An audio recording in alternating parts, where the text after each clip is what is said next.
سنتوں کی بہار عطا یا حبیب خدا کیجیے، سنتوں کی بہار عطا یا حبیب خدا کیجیے، سنتوں کی بہار عطا یا حبیب خدا کیجیے، سنتوں کی بہار عطا یا حبیب خدا کیجیے۔ بھائیوں گر سکون چاہیے، سنتوں پر چلا کیجیے، بھائیوں گر سکون چاہیے، سنتوں پر چلا کیجیے، سنتوں پر چلا کیجیے۔ صابر بھائی، میں حامد کو جامعۃ المدینہ چھوڑ کر ڈیوٹی پر چلا جاؤں گا۔ آپ یاسر کو تقریباً 10 بجے مدرسۃ المدینہ کے مکتب پہنچائے گا۔ انشاءاللہ عز و جل داخلے کی ترتیب بن جائے گی۔ اگر کوئی مسئلہ ہو تو مجھے فون کر لیجیے۔ جی بالکل ٹھیک۔ یاسر، کیا بات ہے؟ کن سوچوں میں گھومے؟ جی میں سوچ رہا تھا کہ جوتے پہننے کی بھی سنت ہوتی۔ ماشاء اللہ یاسر بھائی، موزے اور جوتے پہننے کا طریقہ تو بہت آسان ہے۔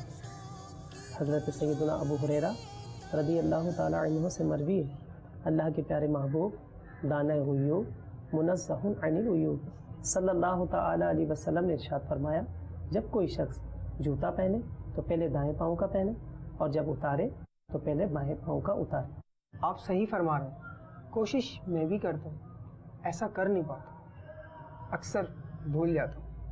اعلیٰ حضرت امام احمد رضا خان علیہ رحمۃ الرحمن نے اس کا حل یہ ارشاد فرمایا، جب مسجد میں جانا ہو تو الٹا پاؤں نکال کر جوتے پر رکھ لیجیے، پھر سیدھے پاؤں سے جوتا نکال کر مسجد میں داخل ہو، اور جب مسجد سے باہر آنا ہو تو الٹا پاؤں نکال کر جوتے پر رکھ لیجیے، پھر سیدھا پاؤں نکال کر سیدھا جوتا پہن لیجیے، پھر الٹا پہن لیجیے۔ یا حبیب خدا کیجیے، سنتوں کی بہار عطا یا حبیب خدا کیجیے، سنتوں کی بہار عطا یا حبیب خدا کیجیے۔ بھائیوں گر سکون چاہیے، سنتوں پر چلا کیجیے،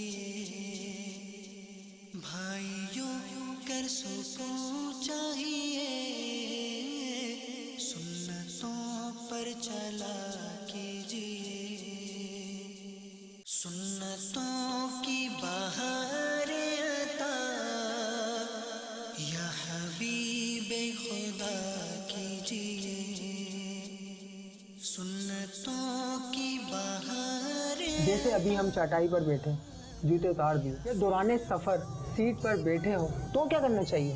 جب بندہ بیٹھے تو سنت یہ ہے کہ اپنے جوتے اتارے۔ اس کا ایک فائدہ یہ بھی ہے کہ اس کے قدم آرام پاتے ہیں۔ سبحان اللہ۔ حامد بھائی، کیا عورتیں مردوں والے جوتے پہن سکتی ہیں؟ نہیں، مرد مردانہ اور عورت زنانہ جوتا استعمال کرے۔ عورتوں کو مردانہ جوتا نہیں پہننا چاہیے۔ جوتا پہننے سے پہلے جھاڑ لیں تاکہ کنکر یا کیڑا وغیرہ ہو تو نکل جائے۔ سبحان اللہ۔ میرے ایک دوست ہیں، انہوں نے مجھے بتایا کہ میں ڈیوٹی پہ جانے کی تیاری کر رہا تھا کہ اچانک برابر والے کمرے سے چیخ کی آواز سنائی دی۔ میرا بیٹا بھاگتا ہوا میرے کمرے میں داخل ہوا، اسے دیکھ کر میں بھی گھبرا گیا۔ اس کا چہرہ زرد اور دل کی دھڑکنیں انتہائی تیز۔ اتنے میں گھر کے دیگر افراد بھی شور سن کر میرے کمرے میں جمع ہو گئے۔ بیٹے کو پانی پلایا، اسے پیار کیا، پھر پوچھا، کیا بتاؤ کہ صحیح ہوا کیا ہے؟ تب اس نے بتایا کہ میں شوز میں سے جرابیں نکال رہا تھا، ایک جراب نکال کے پہن لی، جیسے ہی دوسرا نکالی تو میرے ہاتھ میں مینڈک، اسے دیکھ کر میری چیخیں نکل گئی۔ مشتاق بھائی، وہ دن جائے اور آج کا دن، میں تو جب بھی جوتے پہنتا ہوں اچھی طرح جھاڑتا ہوں، جب تک اطمینان نہ ہو جائے جب تک جوتا نہیں۔ کوئی اور چیز بھی تو ہو سکتی ہے نا، سانپ بچھو وغیرہ، اور چھپکلی تو اکثر گھروں میں ہوتی ہے، اور یہ نہ بھی صحیح تو کوئی کنکر ہی ہو سکتا ہے۔ بھائی اگر کچھ بھی نہ نکلے جھاڑنے میں حرجی کیا ہے؟ ایک اور بات میرے ذہن میں آئی، یہ جو پیلا چپل پہنتے ہیں اس میں کیا حکمت ہے؟ مولا مشکل کشا علی المرتضیٰ رضی اللہ تعالیٰ عنہ فرماتے ہیں، جو پیلے رنگ کے جوتے پہنے گا اس کی فکروں میں کمی ہوگی۔ حامد بھائی، میں نے اکثر دیکھا ہے کہیں جوتا الٹا ہو جائے تو اسے فوراً سیدھا کر دیا جاتا ہے، اور بعض اوقات تو اس میں لاپرواہی بھی کی جاتی ہے۔ اگر الٹا ہے تو الٹا ہی رہے۔ جی یاسر بھائی، آپ نے درست فرمایا، عموماً ایسا دیکھنے میں آتا ہے۔